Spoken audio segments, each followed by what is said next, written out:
Heroes versus Rescue Ace. So this is a really, really interesting matchup for the hero player and for the Rescue Ace player, especially because Heroes has a huge amount of gas. When it comes to Heroes, they tend to have 2, 3, 4 different distinct combo lines, and your interruption is rarely going to be enough, so you will have to rely on unfair hand traps, the nibs, the drolls, etc, etc. Now here he does set pass, which is good news normally, but unfortunately I open impulse fire engine attacker. Now I could commit into heavier plays, but in my head I'm like, okay, maybe his hand is really, really terrible. I don't know too much what Heroes does at this stage when I'm playing this. And so I'm like, okay, I'm just going to attack. Hopefully it's okay. Unfortunately, that attack is actually not amazing because it gets in the search of Faris, which is not good. That gets him into his engine. And it really strengthens actually his plays because now he has Faris plus Malicious, which is absolutely insane. Now I do have Nibash, but you're going to see how he plays around that really, really effective. So he's going to go for Faris, discard Malicious. At this point, I'm bricking myself with him like crap. He had Mali in hand. This is such a plus play. Like, what do I do? So I'm just going to try and search follow up, all up. He puts the increase, he's going to use the Mali, do some plays, and I've never seen this play that he goes into before, so I wasn't prepared for it, which is why I didn't really do much against it. He reveals Aquaneos and then adds Aquadolph into hand. Didn't know hero players could do this, and so when he does this, I'm like, oh crap, my hand's about to get ripped. I'm going to lose the nib or the ash, and I can't really stop him. If I was aware that this is what he was doing, I could have perhaps activated Impulse earlier to go into Preventer and book it on summon, but I didn't know, unfortunately. So yeah, I do this, I bring out the Preventer now, but he's going to discard the ash, and he knows I have nib now. That is really, really punishing. Whenever they know you have nib, it's so much less effective. And so he's going to start comboing. Really, the combo doesn't matter too much. I'm thinking I just want to survive. From his perspective, he's actually playing for next turn, and I didn't know that until we got to the end of this combo, and he adds the favorite card or whatever, the Tri-Brigade Revolt card. So he's drawing a huge amount of cards as well. Both Crosskeeper and Liquid Soldier generate so much advantage for him. He's drawn loads of cards, he's got loads of heroes. He does out my board pretty rapidly, and he ends on DP plus the trap, which is also really problematic. Now I do Book of Moon as Aquaneer, so he can't rip my hand again, but it just doesn't really matter at this stage. And they may have been a better place to nib him, but honestly I didn't know. And in my head it was like, do I just wait till the end of his turn and then nib him, because I know he's not going to have any negates. But as you see, it ends up not mattering too much. So he attacks me with these two monsters. I do drop a nib here, which I guess it's kind of nice. It gets rid of the link too, not that it really matters. Now the sad thing is, if I had been more aware of what this trap does, this would have actually been a very easy board to play through. It's just a bunch of pops, but the way the pops are actually very easy to play through. So in draw phase, I bring out Fire Engine because I know his DP is going to give me a free summon. That gives me Hydrant, and because I have Reinforcement Army of the army in hand, this means that even without committing a normal summon to the board, I have combo. I have a way to out his board and then combo after. But I wasn't aware of this. I really wasn't aware what was happening, and so I commit way too much. At this point, to be honest, the smartest thing to do would have been something like Nightmare Phoenix on the back row. Then when he triggers his monster or his DPU, Impulse in hand, then from there it's like I'm off to the races. I've outed everything on the board, and I can just Turbulent set 4. Unfortunately, I don't do that. So Airlift is going to search. Gonna add alert, gonna add preventer. I'm gonna go into link 2s, link 3s, and this is where it's really not ideal because yes, I get advantage by going into the link 2, but I can't use that monster this turn anyway. And then I go into the link 3 to spin the back row. I knew this card was set, but I'd forgotten, so that was also pointless using a card like Keelio, like a link 3 just to out a card that he's going to activate anyway. Really, really terrible. So he summons from deck.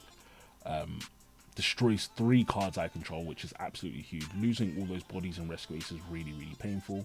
And so, yeah, unfortunately, it's just not looking good from here. I don't even bother subbing and Turbulence to just scoop at that point because it is over. I'm not going to be able to play through the 1 DP pop he has there. Now, luckily enough, his hand isn't amazing. It's not terrible, but it's not amazing. And I have Droll, which is really, really nice. But I don't have a play. So I'm re-bricking it here. I need to draw something. I do have Nib, which is quite nice. So I get into the Airlifter, which is great. Get the Fire Engine second, get the Emergency. This is all looking really, really good for me. Now, someone might ask, why didn't I go into Phoenix straight away to out the back row? And from my perspective, it just is better to force him to activate that back row and not have to discard random cards from my hand, because these are all good cards. I don't really want to get rid of any of these cards. So that's why I don't go into Phoenix straight away, at least. But yeah, I have Turbulence. I'm going to let him use his back row. It's a Book of Moon. I'm like, great, because, and this is the thing as well, with Rescue in hand, Rescue pairs really well Turbulence, especially in a situation like this. If it's Imperm that he has in his back row, I was going to make Proxy F Magician first anyway. If it's Book of Moon like it is, I make Proxy F Magician again, and it doesn't matter, I still play through it and I'm just in a better position. So Proxy F, I'm going to make the Mud Dragon, I'm going to bring out the Turbulence, and Turbulence set 4. I put Reinforce in always, like, I think Reinforce is almost like a mandatory side card, because in certain matchups like this, it really just says you just won't die, it lets you do a lot. I was also careful to attack with the Mud Dragon first because of Honest. If I attacked with Turbulence there, it's very bad for me, so yeah. Now here, my mentality is, okay, I know that the Poly is actually the big thing that's carrying his deck. Every time he activates a fusion spell, it triggers loads of heroes effects, does a lot of things. So I'm like, okay, I want to stop that. So I stun the Vion on that, he goes into Mali, and then here I'm like, if he goes into the Link 2, I know that specials and then searches and all this, I was like, I don't want to let him get that Denier play and get loads of free bodies, so I'm going to stop that as well. Now he does Cyclone, okay, it ends up not mattering too much, but here you're going to see actually has a really, really smart play. So he tries to call my Prevent, I stop that, then he goes into Battle Phase and attacks into my Turbulence. Now I don't know what's going on, I'm not too sure what the play is, but I Reinforce, I'm like, maybe it's Honest Neos or Evenly or something, but he actually kills his own Vion, brings it back so that he can get plays. And so this is not great, and I think I got lucky that I had Nib in my hand here. If I didn't have Nib, he definitely would have had this, I would have said, because he would have got that favorite contact plus DP again. But he's gonna start polying, start fusioning, and I'm like, okay, as soon as I see this card, I know what he's going for. I know he's going for that favorite contact line. And so my mentality is, I want to use this Nib in a way where it forces him to only have that on the field at the end. That's my main concern. That's my main goal. And so I'm thinking, what does he have? Okay, I'm going to let him go into the Link 2, because the Link 2 does special summon, but the search doesn't happen until it tributes. So I'm like, okay, go into the Link 2, special summon. He's used Denier already, so I'm not scared of it. And he special summons, and then I nib him there. And I think this is a really good nib for me. Put it under the EMZ because of Relinquished Anima. And this nib essentially says to him that he can't, I'm just showing him my hand. This nib essentially says that he can't really do anything other than set that trap and pass. And playing through one trap, like I said, in this deck is very easy, especially even with a card like Preventer, it's going to be so easy. So yeah, he puts a couple of cards on board, goes in the Link 2, sets, and then Reinforce as well, which is absolutely crazy because that's going to put Rescue on board and again mean I don't have to commit to a normal summon. So I Rescue, I search, and then I go straight for that back row. I'm like, I just want to get rid of that back row. I don't want to be involved of it. Relinquished Anima as well, but yeah, get rid of that back row. So from here he actually makes DP, which I wasn't expecting, but I'm not really scared of DP. It's quite easy to play through by itself. And so I go to Heatleo, put the back row back, and then here I want to put him in sort of a catch-22. I see it like this. He hasn't really got a good choice in terms of what's out. Probably would have actually made sense. No, but there's not really a good choice. I'm very far ahead. And so in my head, it's like, okay, I'm going to activate my field spell and threaten field spell shuffle back. If he outs the field spell, Turbulence will pop that. If he outs Turbulence, I have Magnum in hand. So I banish, stop that, access code, and kill him.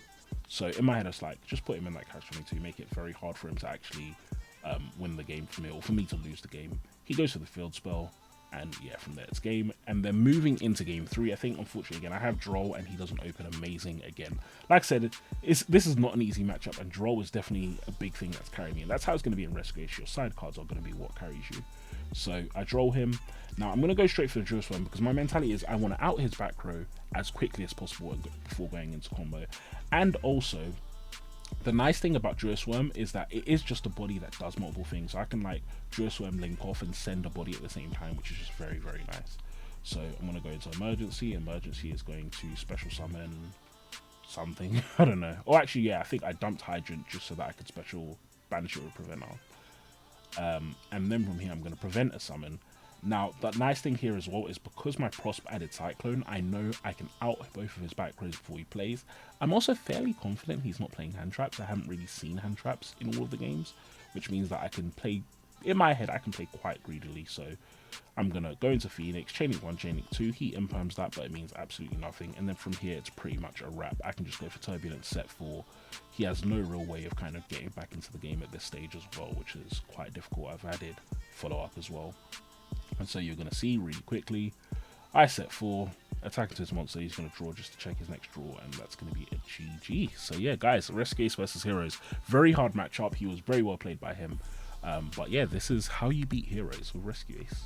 I'll see you guys in a bit.